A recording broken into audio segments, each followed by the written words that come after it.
मैं अक्सर इस बात को बयान किया करता हूं और आज फिर करने लगा हूं। वो किसी शख्स को अल्लाह ने 6 बेटियां दी थी। कितनी कितनी? जो अब तक नहीं बोला अब तो बोल दो। 6 बेटियां अल्लाह ने दी और वो बड़ा दुनियादार आदमी था। अपनी बीवी को बाल पकड़ के मारने लगा और मारने के बाद इसे नामर्द को भी यही पता है ना कि औरत की सबसे बड़ी कमजोरी उसके बाल है, तो डायरेक्ट हाथ वहीं चलाता है। अल्लाह फरमाता है पाक है वो जात जिसने मर्दों को जीनत दी है दाढ़ी के बालों से और औरत को जीनत दी है सर के बालों से। अगर कोई तेरी दाढ़ी पकड़ ले तो कहता तूने कुफर कर दिया, इसलिए कि तेरी दाढ़ी को अल्लाह ने चेहरे की जीनत बनाया था। और तू जब औरत के बाल पकड़ता तो बता उसे भी तो अल्लाह ने सर के बालों से इज्जत दी। सर के बाल पकड़े और औरत की पिटाई शुरू की। औरत उम्मीद से थी, उसने कहा सुन अगर इस बार 7वां बेटी पैदा हो गई ना 7वीं, तो तुझे भी कत्ल कर दूंगा, तेरी बेटी को भी कत्ल करूंगा। माँ तो माँ होती है यार, औलाद के लिए तड़प जाया करती है। और तुमने समाज में नहीं देखा, अभी कारी साहब ने बयान किया था माँ बाप की शान क्या है, इनकी कुर्बानी भी सुन। अगर कोई औलाद अपाहिज पैदा हो जाए तो माँ बाप मरते दम तक उसे अपनी कमर पे ढोया करते, मरते दम तक। अगर बेटा 50 साल का भी हो जाए अपाहिज है ना, तो माँ अपने कांपते हाथों से लुकमे बना के खिलाती है। और मुझे तू बता कि तूने 5 साल अपने हाथ से माँ को रोटी खिलाई? और जब तू गरम गरम खाना खाने बैठता है, क्या कभी तूने बीवी से यह भी पूछा बता मेरी माँ ने खाया कि नहीं खाया? तूने तो पेट भर के खाया, हाथ साफ करके चला गया, तुझे क्या पता बाप को रोटी मिली कि नहीं मिली। अगर तू गैरतदार बेटा है ना, तो मुंह से हलक से लुकमा उतारने से पहले ये पूछ लिया कर बता मेरे बाप ने रोटी खाई कि नहीं खाई है। और ताकीद कर अपने घर में कि मुझे रोटी का लुकमा बाद में दे, पहली रोटी मेरे बाप के पास भेजी जाए। अगर जन्नत में जाना चाहते हो तो सुन लो, वरना मैं ऐसा झूठा मौलवी नहीं जो तुम्हें एक रात में जन्नत बांट के चला जाऊं। जन्नत मेरे बाप की नहीं, जन्नत रसूल पाक की है। जन्नत उसे मिलेगी जिसे मदीने वाला मुस्तफा चाहे। अमल कब करोगे? कोई भी बंदा खड़े हो कहता 1 ईंट लगा तो जन्नत हो जाएगी तुम्हारी। मुझे बता बाप की 5 रुपए की गोली नहीं लाके दे सकता, 50,000 का मीनार बनवा रहा है, अल्लाह कयामत के दिन यही कंधे पे रख के कहेगा 5 रुपए की दवा बाप को न ला सका, इस मीनार को लेकर चल, मुझे इसकी कोई जरूरत ही नहीं है। सबसे पहले माँ बाप का हक अदा करो, इनकी सबसे ज्यादा बड़ी जिम्मेदारी है। बाप को सिर्फ तुम 10,000 की दवा दिला दो और 100 रुपए फिर बचा के मस्जिद में दे दे, खुदा की कसम अल्लाह उस 100 रुपए के बदले में तुझे जन्नत में महल अता फरमाता है। इसलिए कि तेरे घर में बैठा तेरा बाप तुझसे राजी है। समझ रहे मेरी बात? वो कहने लगा अगर बेटी पैदा हुई तो बेटी को भी कत्ल करूंगा, या तो तुझे घर से निकालूंगा या तेरी बेटी को कत्ल कर दूंगा। नींद तो नहीं लगी अभी आपको? अगर नींद लगी हो तो सारे बोल दो या रसूल अल्लाह। अल्लाह सलामत रखे भाई, बस थोड़ी देर और बर्दाश्त करें। मुझे मालूम है वक्त काफी हो चुका, गांव के अंदर काम वाले लोग होते हैं, मसरूफ लोग होते हैं, लेकिन अल्लाह सलामत रखे। ये आपकी मोहब्बतें जरा बोल दें या रसूल अल्लाह। हाँ माशाअल्लाह भाई फरकान साहब, ये देखो आपका जलसा आशिकों को देख के लग रहा अब शुरू हुआ है।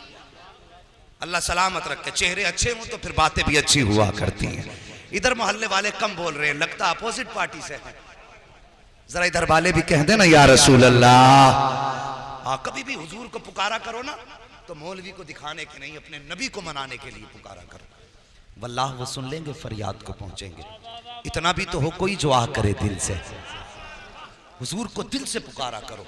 और ये वजीफा समझो, ये रस्म नहीं वजीफा, दिल से पुकारो तो कसम खुदा की फिर आवाज देने की देर होती है, उन्हें देखने में देर नहीं होती है। गौर करें, कहने लगा अगर बेटी पैदा हुई तो बेटी को कत्ल करूंगा, या तो तुझे भी कत्ल कर दूंगा या घर से निकाल दूंगा। ओ यार औरत औरत हुआ करती है, अगर मर्द को कोई धमकी दे दे तो अपने भाई के पास जाता है, अपने दोस्तों के पास जाता है, चचा के पास जाता है, मदद तलब करता है। लेकिन औरत जो तेरे घर में आई है, ओ यार जिस दिन तूने 3 मरतबा कबूल कबूल कहा था, उसने बाप का घर तेरे लिए छोड़ दिया, अपना प्यारा रिश्ता तेरे लिए छोड़ दिया, घर की यादें तेरे लिए छोड़ दी, बचपन की सहेलियां तेरे लिए छोड़ दी, माँ बाप का वो खिलता चमन तेरे लिए छोड़ा, सब कुछ छोड़ के तेरे घर में आ गई और तेरी ऐसे ताबे रखी कि तूने कहा उठ तो उठती रही, तूने कहा बैठ तो बैठती रही, तूने कहा चल तो चलती रही, तेरे खाने का इंतजार करती रहती थी। तू खा लेता था तब वो खाती थी, जब तू सो जाता था तब वो सो जाती थी। और यार उसने तो जिंदगी इसके नाम कर दी है। ये रिश्ते मियाँ बीवी के होते हैं। अगर उसके बावजूद भी जिससे सारी उम्मीदें लगा के आई है, अगर वही जान से मारने की धमकी दे या वही उस पर जुल्म करे, तो बताओ वो किसके दरवाजे जाएगी, किसकी चौखट पे जाके वो मदद मांगेगी। और यार क्या तुमने बीवियों की कहानियां ये नहीं देखी कि जब औरतों को शोहर मारा करते हैं, नाराज हो जाते हैं, तो वो घर छोड़ के नहीं जाया करती हैं, वो तेरा दामन छोड़ के पीछा नहीं छुड़ाया करती हैं, बल्कि अगर तू नाराज है तो तेरे दाएं बाएं चक्कर लगाती रहती हैं, ये सोच करके शायद ये अब आवाज दे दे, शायद ये अब आवाज दे दे, शायद ये अब आवाज दे दे। और वो तेरी रजा के चक्कर में तेरे पीछे घूमती रही, लेकिन तुझे उस पे तरस तक ना आया। अल्लाह अकबर, तेरी इतना प्यार करने वाली, तुझे इतना चाहने वाली, तेरी जिंदगी पे जिंदगी वारने वाली, तेरे नाम पे जान कुर्बान करने वाली, अगर उसी को जान से मारने की शोहर धमकी दे, तो बता वो किसके दरवाजे पे जाएगी। जब नजर उठाती है तो सिर्फ दो दरवाजे नजर आते हैं, या तो रसूलुल्लाह का दरवाजा नजर आता है या फिर अल्लाह का दरवाजा नजर आता है, तीसरा दरवाजा नजर नहीं आता। जैसी शोहर ने कहा था अगर ये सातवीं बेटी पैदा हो गई तो याद रखना बेटी को कत्ल कर दूंगा, तुझे घर से निकाल दूंगा। अल्लाह अकबर, मजबूर थी औरत, किसके दरवाजे पे जाती, किससे जाके मदद मांगती। अगर किसी के दरवाजे पे जा रही थी तो शोहर की बेइज्जती थी, किसी से मदद मांग रही थी तो शोहर की बदनामी थी। साहिब वो किसी के दरवाजे पे नहीं गई, वो किसी दुनिया वाले की चौखट पे नहीं गई, बल्कि जब सारी दुनिया सो जाती है वो अपना मुसल्ला बिछा देती है और सजदे में सर रख के रोना शुरू कर देती है और कहती है, ए मेरे परवरदिगार, तू खूब जानता है मैं तेरी मजबूर बंदी हूँ। ए मेरे मालिक, तूने मुझे एक बेटी दी, मैंने दामन फैला के संभाली, तूने दूसरी बेटी दी, मैंने खुशियों से संभाली, तूने तीसरी बेटी दी, मैंने मोहब्बत से संभाली, तूने चौथी बेटी दी, मैंने फख्र से संभाली, या अल्लाह पांचवी छठी बेटी दी, मैं तेरी दी हुई नेमतों को संभालती रही। मगर मेरे मालिक, आज मेरे शोहर ने बहुत बड़ा दावा किया है, उसने चैलेंज किया है और उसने कहा है कि अगर बेटी पैदा होगी तो मैं बेटी को कत्ल कर दूंगा, बेटी को कत्ल करने के बाद तुझे घर से निकाल दूंगा। उसके बाद वो औरत रोई है, रो के कहती है, मेरे मालिक, मैं जाऊं तो किसके दरवाजे पे जाऊं, मैं खटखटाऊं तो किसकी चौखट खटखटाऊं। मेरे मालिक, तेरे महबूब की सुन्नत अदा करती रही, तेरे महबूब के फरमान पे अमल करती रही। आज ये दिन देखना पड़ा है कि बेटी अगर पैदा हो जाएगी, ए अल्लाह, अगर बेटी कत्ल की गई मैं माँ हूं कैसे गवारा करूंगी। अगर मुझे कत्ल कर देगा तो कोई बात नहीं है, अगर बेटी सामने मारी गई मेरे मालिक मैं कैसे बर्दाश्त करूंगी। या अल्लाह, मेरी तमन्ना ये है, ए मेरे परवरदिगार, या तो मुझे सातवां बेटा अता फरमा दे, और अगर बेटा मुकद्दर में नहीं है तो फिर मेरे शोहर का इलाज फरमा दे। अल्लाह अकबर, ये रो के बेट उस खातून ने आंसू बहाए हैं। और खुदा की कसम, रब बड़ा करीम है, इतना करीम है, और तेरे आंसू निकलने की देर होती है, आंसू मोती समझ के शान करीमी ने चुन ली है, बस आंसू गिरने की देर है, उसकी रहमतों में खलबली मच जाया करती है। अल्लाह अकबर, जब खातून रोई है, इधर ये शोहर भी बिस्तर पे लेटा है, ख्वाब क्या देखता है, मैदान कयामत है, हिसाबो किताब हो रहा है, अमल तोले जा रहे हैं। का जब अमल तोला गया, इसके नामे अमाल में गुनाह ही गुनाह है, हुक्म होता है फरिश्तों, इसे उठा करके जहन्नम में डाल दो। वो कहता है, जब फरिश्ते मुझे लेकर के चलने लगे, मैंने आवाज दे के कहा था, या अल्लाह, मेरी खताओं को माफ कर दे, मेरे गुनाहों को माफ फरमा दे। आवाज कुदरत आई थी, फरिश्तों, इसकी एक नहीं सुनी जाएगी, जाओ इसे दोज़ख में जाके डाल दो। अब जरा गौर करना, अल्लाह ने इसको 6 बेटियां दी थी, और पूछो इन उलमा से, जहन्नम के 7 दरवाजे बनाए गए हैं। ये कहता है, जब फरिश्ते मुझे दोज़ख की तरफ लेके चले, अमल साथ न दे सके, रहमतों से भी मैं ना उम्मीद हो गया। वो कहने लगा, जब फरिश्ते लेकर के चले हैं, जब जहन्नम के पहले दरवाजे पे लाए हैं, क्या देखता हूँ, पहले दरवाजे पे जहन्नम के मेरी बड़ी बेटी हाथ लगा के खड़ी हो जाती है और कहती है, या अल्लाह, ये मेरा बाप है, इसने मेरी परवरिश की है, ये दोज़ख में जाएगा, मुझे तकलीफ होगी, ए मेरे मालिक, मैं इसे दोज़ख में जाने नहीं दूंगी। का फरिश्तों ने उस दरवाजे से हटाया है, दूसरे दरवाजे पे लेकर के गए हैं, वहां जाकर के क्या देखता हूँ, दूसरे दरवाजे पे दूसरी बेटी खड़ी है, तीसरे दरवाजे पे तीसरी बेटी खड़ी है, चौथे दरवाजे पे चौथी बेटी खड़ी थी, पांचवें दरवाजे पे पांचवी बेटी खड़ी थी। का जब छठे दरवाजे पे लेकर के गए तो सबसे छोटी बेटी छठी बेटी वहां पे खड़ी थी। का जब छठे दरवाजे से फरिश्तों ने हटाया है, उसके बाद बेटियां तो 6 थी, छठे दरवाजे से हटाया, 7वें दरवाजे पर जब लेकर के आए मैं क्या देखता हूं, 7 बेटियां तो नहीं थी, सिर्फ 6 बेटियां थी। इसलिए 7वां जहन्नम का दरवाजा खाली नजर आ रहा था। मैंने जब देखा 7वां दरवाजा खाली है, मैं डर गया, आंख खुल गई, मैंने कुछ ना सूझा मुझे,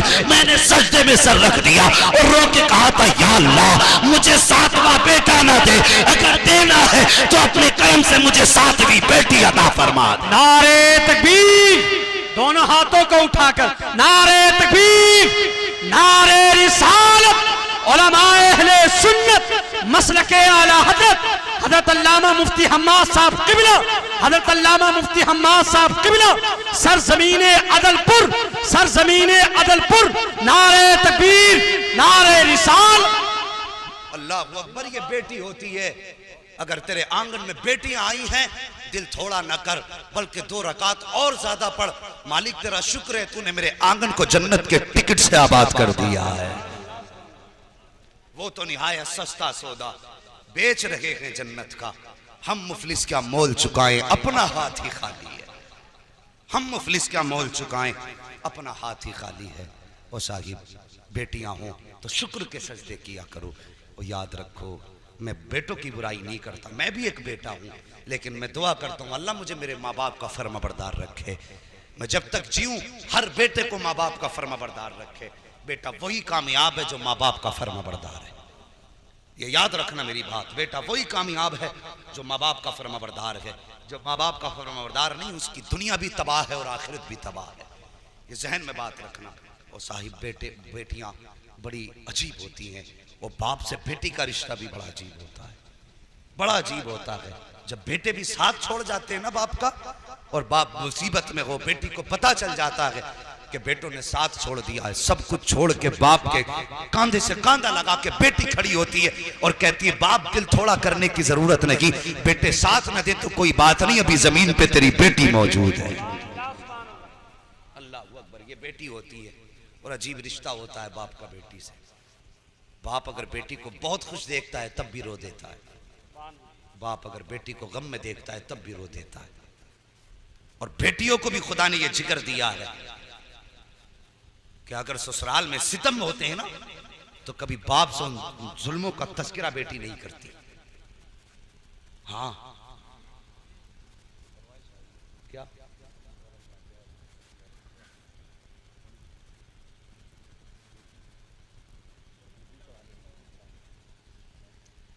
दुरूद पाक पढ़ लीजिए, सल्लल्लाहु अलैहि वसल्लम, सलातुम व सलामुन अलैका या रसूल अल्लाह सल्लल्लाहु अलैहि वसल्लम। अगर फरमाइश कभी फिर पूरी कर लें तो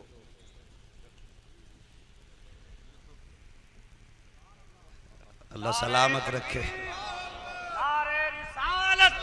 उलमाए अहले सुन्नत मसलके आला हजरत अल्लामा मुफ्ती हम्माद साहब किबला, हजरत अल्लामा मुफ्ती हम्माद साहब किबला, नारे तकबीर, नारे रिसाल। अल्लाह सलामत रखे। बस गौर करें, मुझे फरमाइश की गई है कि एक वाक़या मुझे बयान करना है, वो इंशाल्लाह मैं कोशिश करूंगा, लेकिन थोड़ी सी मेरी बात सुन लें। हाँ, नहीं, मुझे बड़ा लंबा सफ़र करना है भाई। हाँ, नहीं, फिर सफ़र भी है, फिर थकन भी है, कई चीज़ें होती हैं, बिस्तर नहीं है, ज़रा मोहब्बत से कह दो या रसूल अल्लाह। इंशाल्लाह कभी फरमाइश बाकी की बाद में पूरी होंगी, लेकिन अब ज़रा थोड़ी सी बात सुन ले कि बाप अगर बेटी बहुत खुश होती है तब भी बाप रो देता है, बेटी तकलीफ़ में होती है तब भी बाप रो देता है। हाँ, बाप रो दिया करता है। जानते हो, अल्लाह अकबर, अजीब रिश्ता होता है बाप से बेटी का। मैं कह रहा था, अगर बेटी पे जुल्म भी होते हैं ना ससुराल में, शराब पी के अगर दमाद मारता है और बेटियां मैं के आती हैं ना, और बाप पूछे बेटी क्या हाल है, मुस्कुरा के कहती हैं अब्बा बहुत अच्छा फैसला आपने किया था, बड़े सुकून की रोटी मिल रही है। अल्लाह बड़े बाबा जी, मुझे बड़े इज्जत से घर में रोटियां दी जाती है। वो जानती है अगर मेरे बाप को मेरे दुखों का पता चल गया तो कब्र तक मेरा बाप चैन से सो नहीं पाएगा। हाँ, वो खुदा रहा किसी के बाप की आंखों का सुकून न छीनो। करेंगे ना इंशाअल्लाह इस बात पे अमल। किसी की बेटी को सताना मत। अगर चाहते हो तुम्हारी बेटी के नसीब अच्छे हों तो दूसरे की बेटी की इज्जत करना तुम्हारा काम है, और तुम्हारी बेटी को इज्जतें देना ये फिर खुदा का काम। हाँ, दूसरे की बेटी की इज्जत दो, अल्लाह तुम्हारी बेटी को इज्जत अता फरमाएगा। वो सरकार गरीब नवाज रहमतुल्लाह तआला अलैह आप जब भारत में तशरीफ लाए, हिंदुस्तान में तशरीफ लाए, अल्लाह अकबर, कोई जानता ना था। कोई कहता था बाबा है, कोई कहता है साधु है, कोई कहता था मजजूब है, कोई कहता है दीवाना